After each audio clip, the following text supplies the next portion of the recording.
Hello friends, ಎಲ್ರಿಗೂ ಆಸೆ ಇರುತ್ತೆ ಹೊರಗಡೆ ಹೋಗಬೇಕು, ಸುತ್ತಾಡಬೇಕು ಅಂತ. ಹಾಗೆಯೇ ನಮ್ಮ ಫ್ಯಾಮಿಲಿಯಲ್ಲಿ ನಾವೇನಂತಂದರೆ ನನ್ನ ಮಕ್ಕಳಿಗೆ ಟೈಮ್ ಕೊಡೋಕ್ಕೆ ಸ್ವಲ್ಪ ಇರುತ್ತೆ. ಯಾಕಂದರೆ ನಾವಿಬ್ಬರೂ ವರ್ಕಿಂಗ್ ಆಗಿರೋದ್ರಿಂದ ನನ್ನ ಮಕ್ಕಳಿಗೆ ಹೊರಗಡೆ ಔಟಿಂಗ್ ಹೋಗಬೇಕು ಒನ್ ಡೇ ಅನ್ನೋದು ಅವನಿಗೆ ಆಸೆ ಇರುತ್ತೆ. ಸೊ ಫಸ್ಟ್ ನಮ್ಮ ಥಿಂಕಿಂಗಲ್ಲಿ ಬಂದಿದ್ದು ಚಿಕ್ಕಮಂಗ್ಳೂರು, ಬಟ್ ಲೇಟರ್ ನನ್ನ ಮಗ ಇಷ್ಟಪಟ್ಟಿದ್ದು ಮೈಸೂರು. ಅದಕ್ಕೆ ನಮ್ಮ ಪಯಣ ಮೈಸೂರು ಕಡೆಗಿತ್ತು. ಹಾಗೆ ನಾನು ನನ್ನ ಮಗ ನಮ್ಮ ಯಜಮಾನ್ರು ಮೈಸೂರು ಕಡೆ ಪ್ರಯಾಣ ಮಾಡಿಕೊಂಡು, ಹಾಗೆ ಸ್ವಲ್ಪ ಲಗೇಜ್ ಎಲ್ಲ ಇತ್ತು, ಅದನ್ನೆಲ್ಲ ಎಲ್ಲೋ ಕೊಡೋದಿತ್ತು, ಅದನ್ನು ಕೊಟ್ಕೊಂಡು ಬಂದುಬಿಡೋಣ ಅಂತ ಹೇಳಿ ಮೈಸೂರು ಕಡೆ ಹೊರಟ್ವಿ. ನೋಡಿ ಎಷ್ಟು ಚೆನ್ನಾಗಿರೋ ಅಂತ ಹೊಳೆ ಸಿಗುತ್ತಲ್ವ, ಅರ್ಕೇಶ್ವರ ದೇವಸ್ಥಾನವೂ ಸಿಗುತ್ತೆ. ಸೊ ಹಾಗೆಯೇ ಅದನ್ನೆಲ್ಲ ವಿಡಿಯೋ ಮಾಡ್ಕೊಳ್ವಾಗ ಹಾಗೆಯೇ ಒಂದು ಮೋಡ ವಿಶಾಲವಾಗಿರೋ ಅಂಥದ್ದಿತ್ತು. ಸೊ ಅದೊಂದು ಕ್ಯಾಪ್ಚರ್ ಆಗಿದೆ. ಆ್ಯಂಡ್ ಲೇಟರ್ ನಮ್ಮ ಪ್ರಯಾಣ ಹಾಗೆ ಮುಂದಕ್ಕೆ ಹೋಗ್ತಾ ಮೈಸೂರನ್ನ ತಲುಪಿದ್ವಿ. ಅದಾದಮೇಲೆ ಎಲ್ಲಿಗೆ ಹೋಗೋದು ಅಂತ ಅಂದಾಗ ಬಂಡೀಪುರ ಹೋಗೋಣ ಅಂತ ಅಂದ್ಕೊಂಡ್ವಿ, ಬಟ್ ಅದೂ ಪ್ಲ್ಯಾನ್ ಸ್ವಲ್ಪ ಏನೋ ಆಯಿತು.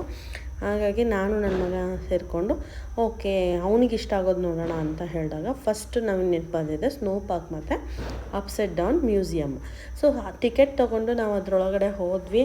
ಅಲ್ಲಿ ಸ್ನೋಗೆ ಹೋದ ತಕ್ಷಣ ತುಂಬ ಖುಷಿಯಾಯಿತು. ನನ್ನ ಮಗನಿಗೆ ರಿಯಲ್ ಸ್ನೋ ಎಕ್ಸ್ಪೀರಿಯನ್ಸ್ ಆಗಿದ್ರು ಕೂಡ ಅವನು ತುಂಬ ಚಿಕ್ಕವನಿದ್ದ ಆವಾಗ.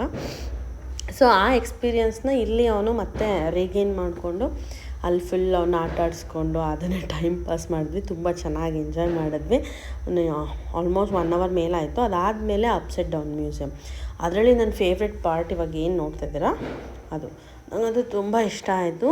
ಆ್ಯಂಡ್ ನಾವೇನೋ ಆಗ್ತಿದ್ದೀವೇನೋ ಅನ್ನೋ ಥರ, ಬಟ್ ತುಂಬಾ ರಿಯಲ್ ಎಕ್ಸ್ಪೀರಿಯನ್ಸ್, ಏನೋ ನಾವೇ ಮೂಮೆಂಟ್ ಆಗ್ತಿದ್ದೀವಿ ಅನ್ನೋ ಥರನೇ ರಿಯಲ್ ಎಕ್ಸ್ಪೀರಿಯನ್ಸ್ ಆಗಿದ್ದು. ಇದು ನನ್ನ ಫೇವ್ರೆಟ್ ಸ್ಪಾಟ್ ಆಗಿತ್ತು. ಹಾಗೇನೆ ಅದ್ರ ಜೊತೆಗೇ ಅಪ್ಸೈಡ್ ಡೌನ್ ಮ್ಯೂಸಿಯಮ್ ಅಂದ ತಕ್ಷಣ ನಿಮ್ಗೆ ಗೊತ್ತು ಎಲ್ಲ ಉಲ್ಟಾ ಪಲ್ಟಾ ಆಗಿರ್ತೀವಿ ಅನ್ನೋದು ಕಾನ್ಸೆಪ್ಟ್ಸು. ಸೊ ಹಾಗಾಗಿ ಆ ಒಂದು ಮ್ಯೂಸಿಯಮ್ನ ನೋಡಿಕೊಂಡು ಫೋಟೋಸ್ ಕ್ಲಿಕ್ ಮಾಡಿಕೊಂಡು ಎಲ್ಲ ಎಂಜಾಯ್ ಮಾಡಿಕೊಂಡು ಒಂದು ದಿನ ಎಲ್ಲ ಅಲ್ಲಿ ಕಳ್ಕೊಂಡು ಲೈಕ್ ಆಫ್ಟರ್ನೂನ್ವರೆಗೂ ನಾವು ಸ್ನೋ ಪಾರ್ಕ್ ಮತ್ತು ಈ ಒಂದು ಏನು ಅಪ್ಸೈಡ್ ಡೌನ್ ಮ್ಯೂಸಿಯಮ್ ಇದೆ ಅಲ್ಲಿಗೆ ಹೋದ್ವಿ. ಇದ್ರ ಎಂಟ್ರಿ ಫೀಸ್ ಬಂದುಬಿಟ್ಟು ಅಡಲ್ಟ್ಸಿಗೆ 855 ಇತ್ತು, ಆ್ಯಂಡ್ ಯಂಗರ್ ಅಂದರೆ ಸ್ಮಾಲ್ ಚಿಲ್ಡ್ರನ್ಸಿಗೆ 755 ಇತ್ತು. ಬಿಕಾಸ್ ಏನೋ 20% ಆಫ್ ಅಂತ ಹೇಳಿದರು. ಸೊ ಅದಕ್ಕೋಸ್ಕರ.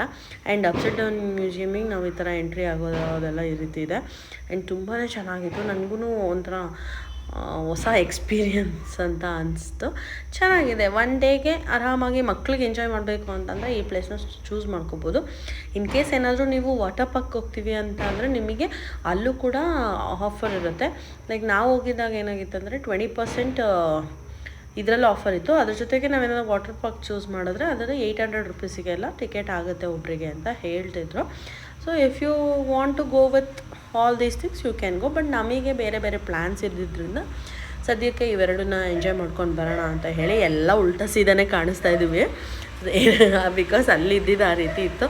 ಸೊ ಅದೆಲ್ಲ ಮುಗಿಸ್ಕೊಂಡು ನೆಕ್ಸ್ಟು ನಂಜನಗೂಡಿಗೆ ಹೋಗೋಣ ಅನ್ನೋ ಒಂದು ಪ್ಲ್ಯಾನಲ್ಲಿ ನಮ್ಮಮ್ಮ ನನ್ನ ಮಗನ ಬಿಟ್ಬಿಟ್ವಿ. ಯಾಕಂದರೆ ಅವ್ನು ಸ್ವಲ್ಪ ಯಾಕೋ ನಾನ್ ವೆಜ್ ಎಲ್ಲ ಯೂಸ್ ಮಾಡಿದ್ದ ಅಂದ್ಬಿಟ್ಟು ಅವನ್ನ ಬಿಟ್ಟು ನಾನು ನಮ್ಮನೆಯವರು ಮತ್ತು ನಮ್ಮಮ್ಮ ಕೂಡ ನಂಜನಗೂಡು ದರ್ಶನ ಮಾಡಿಕೊಂಡು ಒಳ್ಳೆ ದರ್ಶನ ಆಯಿತು. ತುಂಬ ಅಂದರೆ ಕಮ್ಮಿ ಜನ ಇದ್ರು. ಅಂದರೆ ನಾವು ಹೋಗಿದ್ದ ಟೈಮಲ್ಲಿ ನನ್ನ ಲಕ್ ಅನಿಸುತ್ತೆ ತುಂಬ ಕಮ್ಮಿ ಜನ ಇದ್ದರು. ಸೊ ಚೆನ್ನಾಗಿ ಎಂಜಾಯ್ ಮಾಡ್ಕೊಂಡು ಬಂದ್ವಿ. Thank you.